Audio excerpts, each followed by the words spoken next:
بسم الله الرحمن الرحيم. كل سنة وانتم طيبين ورمضان كريم عليكم. قلنا قبل رمضان كده ايه نقفل كده بايه اكله كده حلو.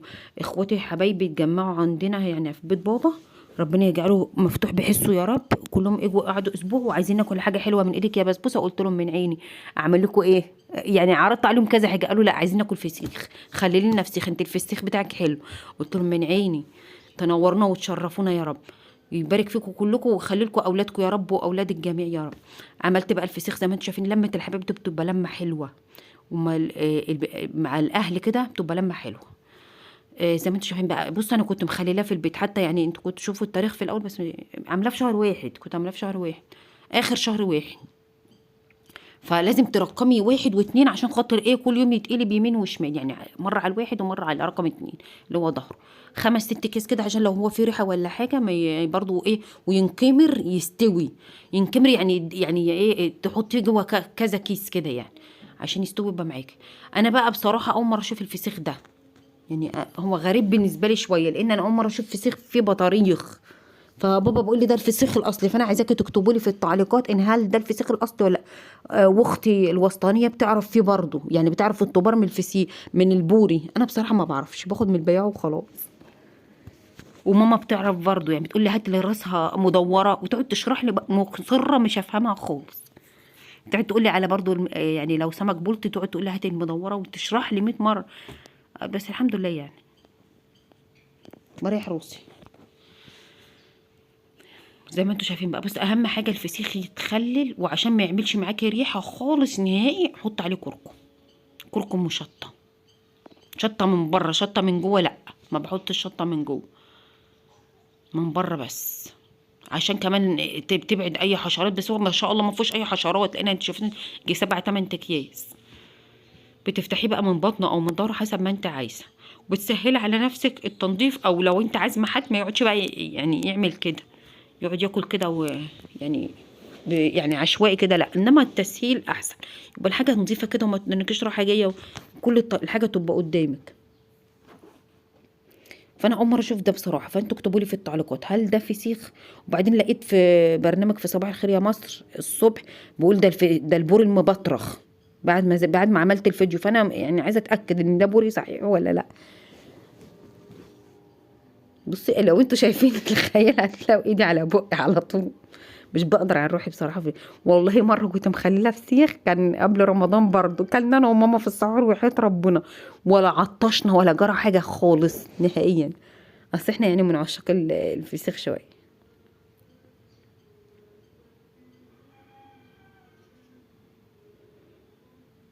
جيبي بقى كيس بلاستيك كده عشان برضو ايه ما الحاجه ما تتزفرش على الرقم. الكيس هيترمي كده بكده. والمواعين برضو بعد ما تخلصي خالص تغسليها، وبعد كده تحط عليها حبه خل او كلور. تشطفيها يعني في الاخر، عشان برضو ساعات الحاجات اللي هي الاسماك والحاجات دي بيبقى لها ريحه.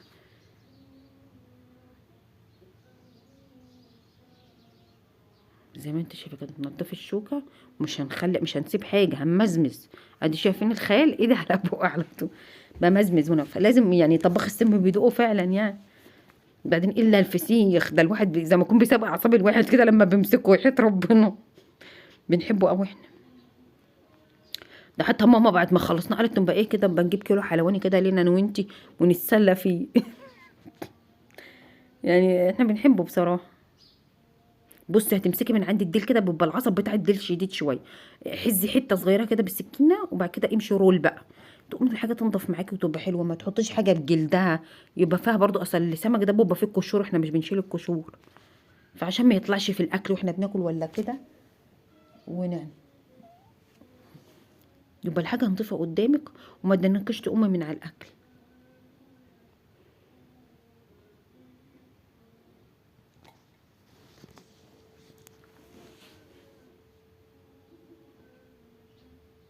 زي ما انتوا شايفين. بصوا الجلده بتطلع ما فيهاش حاجه خالص ولا الهوا. هي اخر حته دي بتبقى اللي عند السبعه دي اللي هي بتاعت اللي عندي تحت الراس. دي برضو ايه نضفوه بقى وارموه كده بيطلع معاكم نضيف زي الفل. زي تحطي بقى عليك زيت وتحطيه في التلاجة.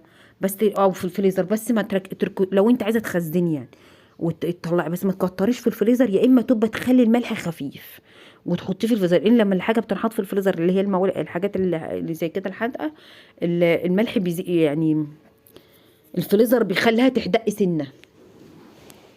فانت ما تركنيش قوي، يعني ممكن يعني اخرج اسبوع بتاع كلام من ده يعني.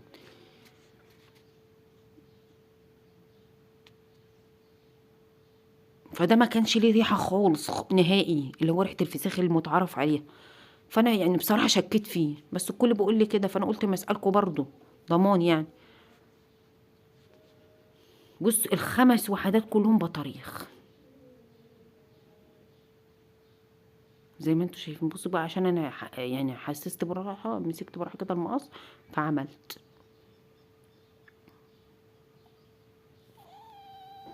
يا كوكا كان بخايف. كاندي، بكلم كاندي. بسجل معاكم الفيديو فطلعت على راسي من فوق وانا بخايف. دي قطه، قطه صغننه كده جايه لنا هديه، فانا بخاف منها بصراحه. هي طيبه وكل حاجه، بس انا اللي عندي خوف برضو. ما ربطش حاجه زي كده، بنربي بني ادمين بس ما بنربش حيوانات. فاول مره تجربه يعني.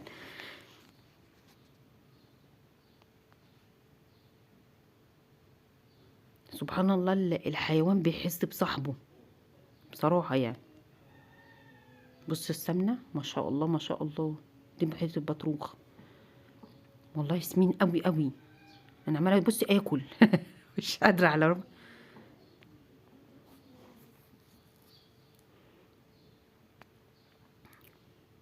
بصوا بوريكم ان دي سمنه ازاي. ما بشيلتهاش والله، سبتها.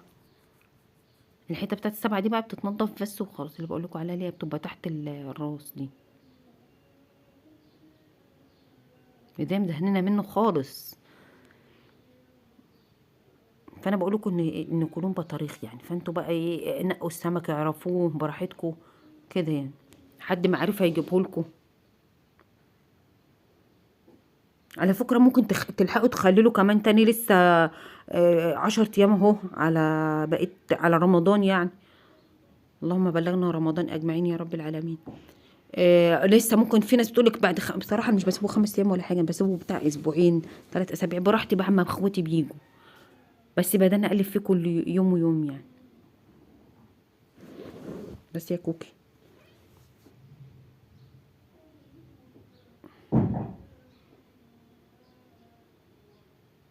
زي ما انتوا شايفين، بصوا ما شاء الله.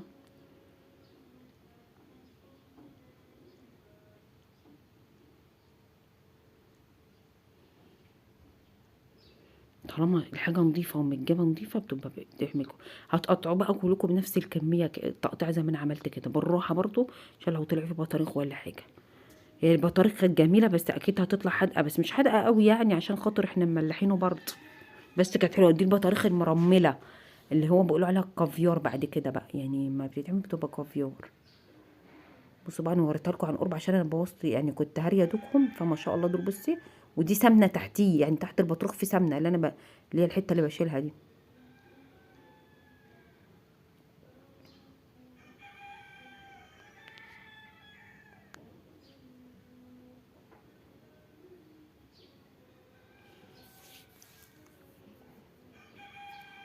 بص بقى رمينها الزباله كلها كيس كده كده، ما يقعدش في البيت بقى يترمي بره، اي حد طالع بره ياخده في ايده وهو طالع. عشان برضو الحاجات دي ما يعني في البيت مش بتعملش ريحه وكده. بس بقى تنضفيه تاني كده وتظبطيه وترصيه. عايزه تحطي بقى ليمون، تحطي زيت، تحطي حسب ما بيحب. هم اخواتي ما بيحبوش عليه ليمون، انا بحب اعصر عليه ليمون. بحس ان الليمون بيديله مزازه وبيهدي من الحدوق بتاعه. ممكن احط زيت برضو عادي، لكن اخواتي لا، اخواتي بياكلوه سك كده على طول.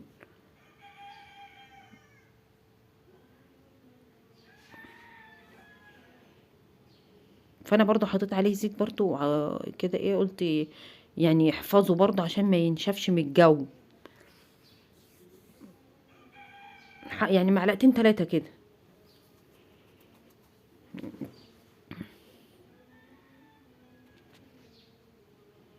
نطلع بقى ركنته كده، وقلت ما نطلع ايه اخبز العيش بقى. ده عيش مصري، اللي هو المصري اللي هو ايه يا جماعه، اللي هو العيش الزيرو، اللي هو الدقيق الابيض، مش دقيق غله. ده العيش المصري. انا عملت لكم على القناه دقيق الغله. فده العيش المصري اللي هو يعني مفقع وكبير كده شويه. فانا حاطه خشبه تحت عشان الصاج ده بيغطس في الصاج ده. فانت الصاج خلف خلاف دول كانوا 3 كيلو دقيق، عملوا ال3 سجان دول. فانت بتحطي الفاص زي كده وتغطي عليها بشكاره او بملايه، لان الرغيف في وشه بيشقق من الهواء، يعني الهواء المحيط بالجو. فعشان ما يشقاش منك ومش هيعرف تفرديه، ممكن تبليه ميه. بصوا ما شاء الله الفرن الغاز برمي فيه بالخمسة 6 ما شاء الله يعني. بس كمان انا بصور بايد واحده وبالتليفون واحد، ما كانش حد معايا، لان اخواتي مش لهم في الكلام ده اصلا. فانا اللي كنت غاويه. كانت زي ماما يعني ايام ما احنا كنا في الابتدائي كده، كانت ماما حاطه الفرن ده. كان في واحد قبل ده بابا عامله. كان في واحد بقى كان بابا شارهولها في الاول. فكان كل ما موسم الغله يخش نشتري من الفلاحين غله بال50 كيلو بال100 كيلو، ونحطها عندنا. وبعد كده نوديها للمطحنه ونطحنها، ونقعد بقى تخبز ماما، نقعد جنبها كل مره. بس مش فاكره اتعلمت في كام مره بصراحه. فكنت الاول بقى ايه يعني ارمي الرغيف يتقلب وشه على قفاه، ظهره كده على وشه ملعبط كده حاجه دنتني اتعلم، لان انا غاويه.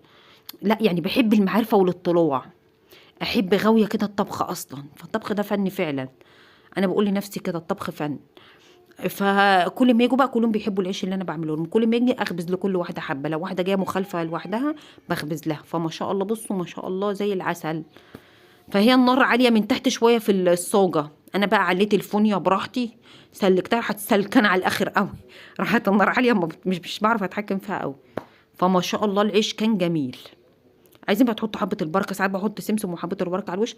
فساعات بتقب لما الرغيف بيطلع، ما بيتنفخ بقى زي البالونه. فاختي بتقعد تقول لي يعني بططيها في العيش كده على وش العيش واعمليها. بس برضه بتطلع برضه ببططها، ما هو لازم هيتفرد ويقب زي البالونه زي ما قلت لكم.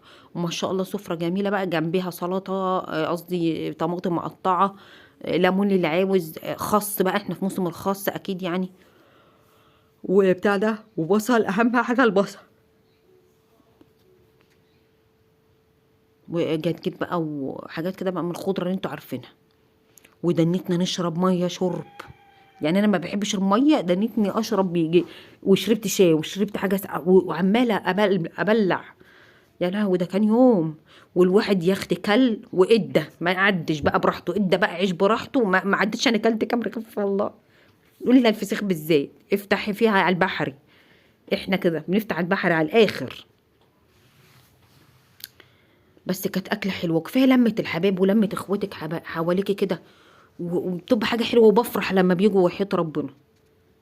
عيالهم بقى ما بياكلوش الكلام ده، فانا عملت لهم بقى فرخه كنتاكي وعملت لهم بطاطس محمره مع العيش بقى، يعني اكلتها لهم بعيش مش برز. فانت اعملي كده برضو لاولادك لو هم مش بياكلوا سمين. العيال مش نجيبها نقدرها يعني عشان احنا بنحب الفسيخ، لا ياكلوا حاجه تانية. او تعملي سمك مشوي جنبيها، في جنب لوحده كده. وكل سنه وانتم طيبين، ولايك وشير، واجعلوا